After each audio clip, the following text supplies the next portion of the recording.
नमस्ते बच्चों, आप सभी का स्वागत है। आज हम ध्वनि पाठ के प्रश्नोत्तर करते हैं। पहला प्रश्न है बच्चों, रिक्त स्थानों पर योग्य शब्द भरो। ध्वनि में ध्वनि तरंग के उच्च दाब और घनत्व वाले भाग को संपीड़न कहते हैं, तो कम दाब और घनत्व वाले भाग को विरलन कहते हैं। आंसर हुआ संपीड़न और विरलन।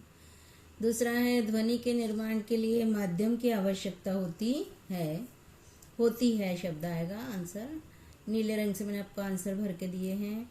किसी ध्वनि तरंग में 1 सेकंड में बनने वाली विरलन और संपीड़न की कुल संख्या 1000 है, तो इस ध्वनि तरंग की आवृत्ति 500 हर्ट्ज होगी। अलग अलग सुरों के लिए ध्वनि तरंगों की आवृत्ति अलग अलग होती है। ध्वनि क्षेपक में यांत्रिक ऊर्जा का रूपांतरण ध्वनि ऊर्जा में होता है। दूसरा प्रश्न है, वैज्ञानिक कारण लिखो।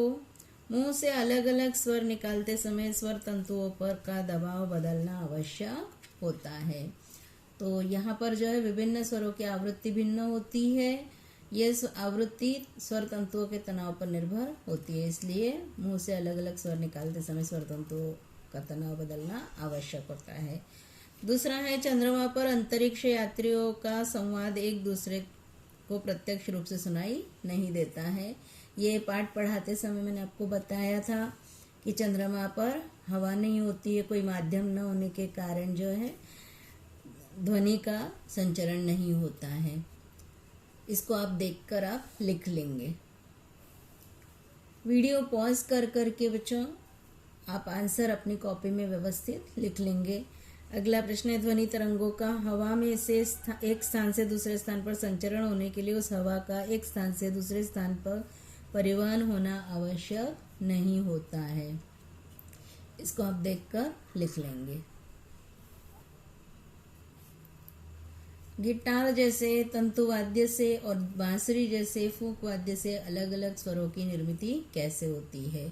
तो यहाँ पर आपको गिटार का दिया हुआ है और उधर जो है बांसुरी का दिया है कि किस तरह से स्वरों की निर्मिति होती है। इसको देखकर लिख लेंगे।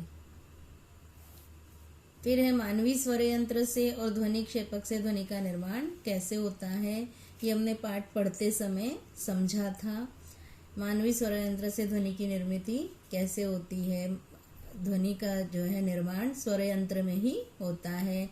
श्वसन नलिका के ऊपरी भाग में ये स्वर यंत्र होता है। इसको हमने समझा था। ये आकृति आपको बनानी है और ये करेंगे।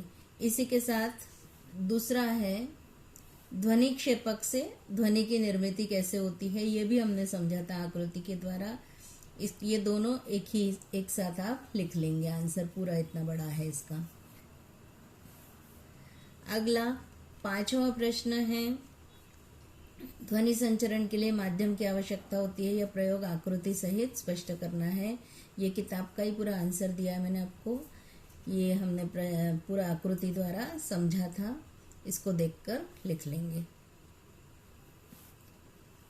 इसके बाद उचित जोड़ियां मिलाव है। इसमें बीच में आपको उत्तर लिखना है। एक तरफ एक स्तंभ है, दूसरी तरफ दूसरा स्तंभ और बीच में आपको उत्तर लिखना है कॉपी में लिखते समय, इसलिए मैंने इस तरह से दिया है। यहाँ मैंने नंबरिंग किया हुआ है। ये नंबरिंग को जो है आप उसके सामने लिखेंगे। जैसे मानवीय स्वर यंत्र है, इसका आंसर क्या होगा, स्वर तंतु में कंपन।